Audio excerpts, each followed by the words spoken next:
quick and easy. Yeah, so Bill H5445 is legislation I introduced as a result of a conversation I had with a constituent. What this does is it asks or requests the DEM to introduce regulations that would allow individuals to harvest mushrooms for personal use or personal consumption from lands controlled by the DEM.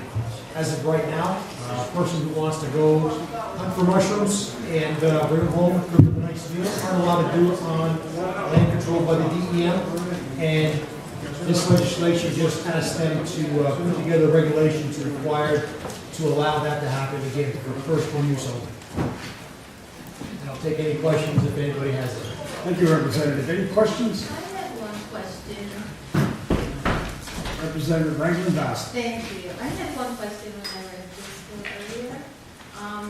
The line that talks about, let's see, to authorize any person to take mushrooms from any hands-on with the control director, providing such taking for personal use. So it's a very simple question. What is the standard? How do you know if it's personal or if it's needed for sale? Well, part of the regulatory process would be limiting the number. So obviously, if someone's, I would make the assumption that if a person's out there doing it for a business, they would be collecting more than just say 3 or 4, or a pound restriction. That comes back to the regulatory process. So if DEM would implement regulations, part of that would be probably a weight limit or a number limit associated with the collection. You know, whatever a reasonable amount would be for an individual would want to collect in order to consume personally. And then I believe that number would then dictate how that would be established. So I have another question. Right ahead. Then maybe would it make sense then to be explicit in, I don't know a lot about mushrooms, except that I eat it. But just to specify, because what I think is maybe just for personal use, maybe different from what another person, it's relative. So, And I agree with that comment, which is why we enjoy the committee process, because that's what we want to do, we want to get the input. This legislation itself is actually just modeled off of what Massachusetts has either just recently done or is recently doing right now. So that's all I did. I took this from a constituent, sent me the information in terms of the model legislation of Massachusetts and submitted it as it was. Again, I'm not necessarily a professional on mushroom collection. There's a lot of folks in my district, Borough of Gloucester, I believe more than 1/3 of the land up there is actually controlled by DEM. So we've got a lot of folks. I was actually surprised, just now that I've noticed it coming to my Facebook feed, how many folks in my community actually go out and do this on a regular basis. And again, by no means am I an expert on the collection of mushrooms and the difference between what would be a commercial versus a personal use, which is why I necessarily agree with the language to make it broad to allow DEM to establish that, because, or I would go ahead and allow the committee to, if you have recommendations, to go ahead and bring those forward. just some more mushrooms. Any further questions for the Representative? Thanks, Mr. Chairman. Have you seen the letter? Have you seen the letter from DEM? I have. I actually had a conversation with their legislative liaison. DEM follows the DEM's policies right now. They have a thing. What is it? The 7 principles of someone in the audience might be able to help me with this. What is it? Leave no trace. Leave no trace. So the concept behind that is that's the way they manage. But these are the 7 principles that allow for the management of public lands, and including that is there's a section in there that says that you're not supposed to tear down trees, cut down trees, branches, things like that. And there's some references to mushrooms and things like that. But I would argue that pretty much was it Connecticut, Massachusetts are currently doing this now. Washington, Oregon, several states out west are also doing this. They also follow. My understanding is they also follow the 7 principles of leave no trace. So if these states have found it in their wisdom to say that this does abide by the leave no trace, well, then I'm going to say, I'd like to believe that we could do the same. Yeah, they also talk about some education and training. I wonder if they're concerned about mushrooms that are unhealthy. Well, that's the point behind it. I called it, I think in the, I actually got an article about this in the project, which kind of blew my mind. There's a line in there that pretty much says, you know, if you're an idiot, you come in here and do something you're not supposed to do, the state's not responsible for this. So, I'm not so sure that's always the case, but I can see why they'd be concerned with that. Yes. But, you know, obviously you can work with them, I would say. I agree. Like I said, that's why they did reach out to me. We did have a pretty long telephone conversation. They explained their concerns, and again, committee process and committee process. So I recommend recommendations from the committee, obviously not just from me, but from other people in the community. Thank you. Thank you. Representative McLaughlin. Yes, Rep, I'd like to commend you on your billets. A great concept. I think Representative McAtee said it all. My only area of concern was if you get someone who has no knowledge of mushrooms goes in there, there are poisonous mushrooms.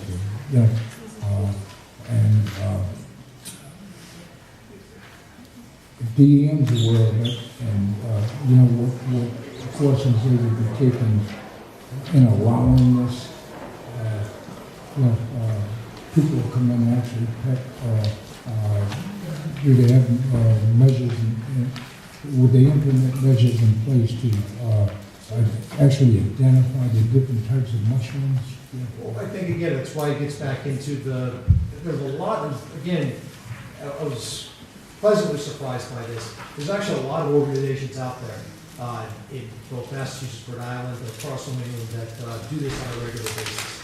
And part of that is education. And again, as this discussion has developed, just thinking off the top of my head, I could see if DM developed some sort of regulation. Part of that is being a member, maybe being a member of one of these associations where you can say that you have. Again, just a recommendation off the top of my head, where you have received training on this type of thing. But again, at the same point, I'm not necessarily of the idea that I want to restrict your ability to do something to protect you. These are public lands. And while they're not necessarily there for us to do as we have in terms of tear up at will, this is considered a low impact activity on public lands. And again, to the benefit to the constituency versus the detriment, obviously I introduced legislation. I believe that it's more beneficial to our constituents to be able to enjoy the lands in, I guess, what is no longer traditional way, because at one point in time, that's what the lands were for. We harvest mushrooms, we ate them, the hunter-gatherers, that was part of what they did. What we've gone to as a culture started to go back to that, in terms of that buy local, find local attitude. And this is just, again, in my mind, I saw this as an extension of that concept. Great concept.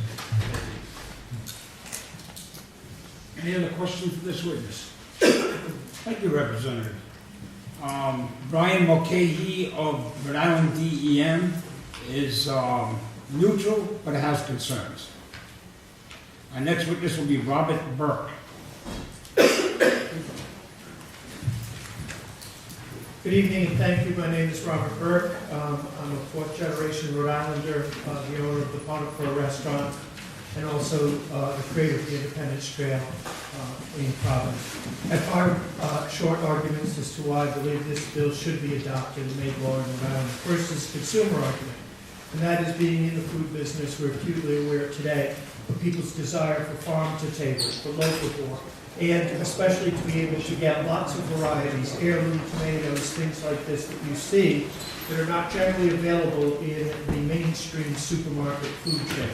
So this presents the opportunity for Rhode Islanders to go out and will find literally dozens of species that you've never seen, even in a store like Whole Foods, available to you on a short walk through the woods. So knowing now people who collect mushrooms and who do this as part of their tradition, I think it responds to the farm to table and local grow movement in a very realistic way. The second is environmental. The question comes up as to whether or not if you go out into the woods and take mushrooms away, whether or not that results in a loss of mushrooms for future use or future generations. And I can tell you that the science is that mushrooms, apples are to apple trees as mushrooms are to the mycelium. The mycelium is one of the largest living organisms on Earth. It is beneath the ground.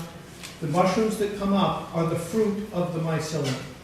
And it does not affect the mycelium when you take the fruit away any more than when you go out to an orchard in autumn and pick apples from apple trees.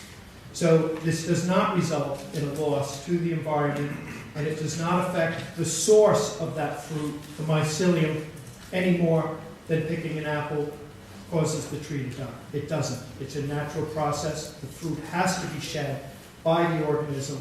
It has to detach from it. And if it's not done by someone foraging, it will happen naturally with the mushroom dying in a period of days or weeks anyway. The third argument I have is regulatory. This is not an onerous task for the DEM to take on. They already regulate everything from shell fishing, the digging of quahogs, the taking of striped bass. They have processes and licenses and qualifications for everybody to do this. We don't need to create a new regulatory process.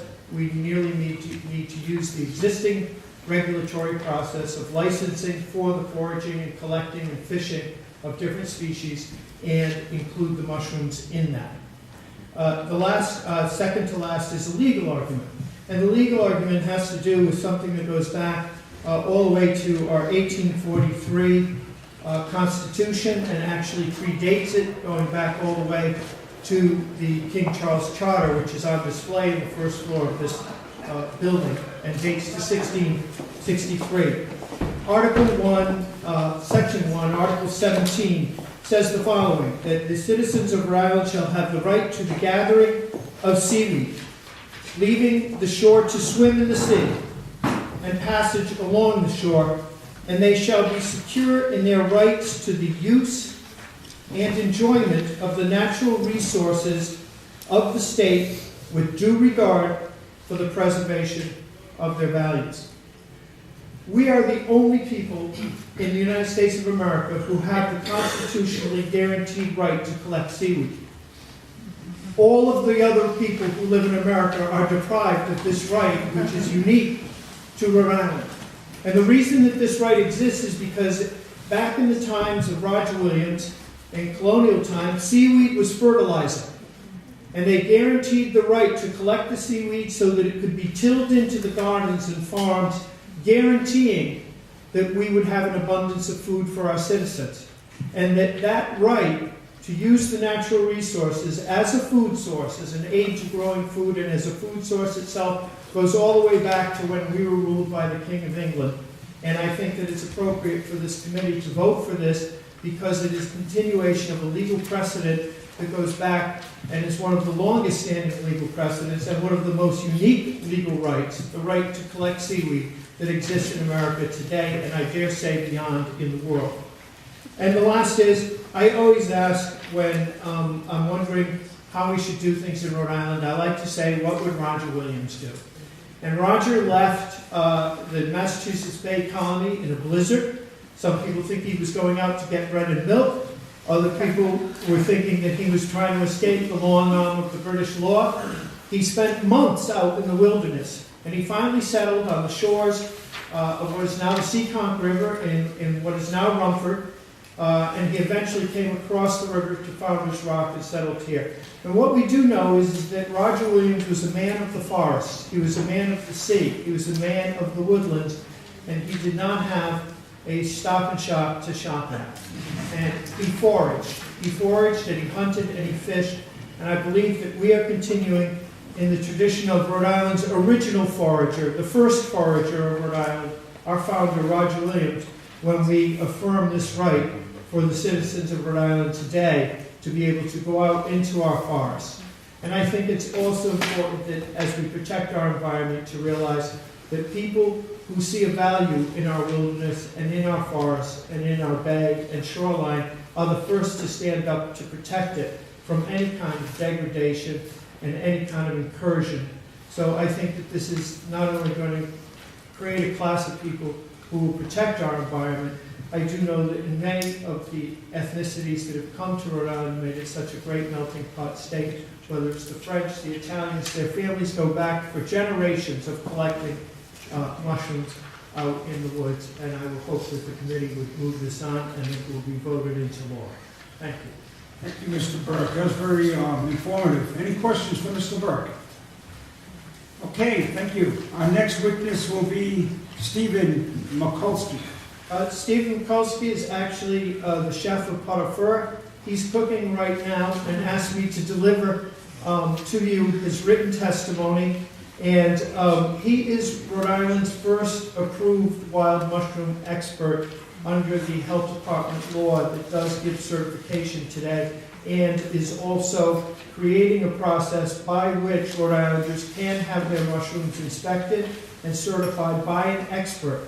So the Department of Health is already ahead of this and has already put in place procedures by which people can have their mushrooms checked. And I know that was a concern of some of the members here today. So thank you very much. Thank you, Mr. Burke. You can give that to the clerk. That concludes the testimony for 5445.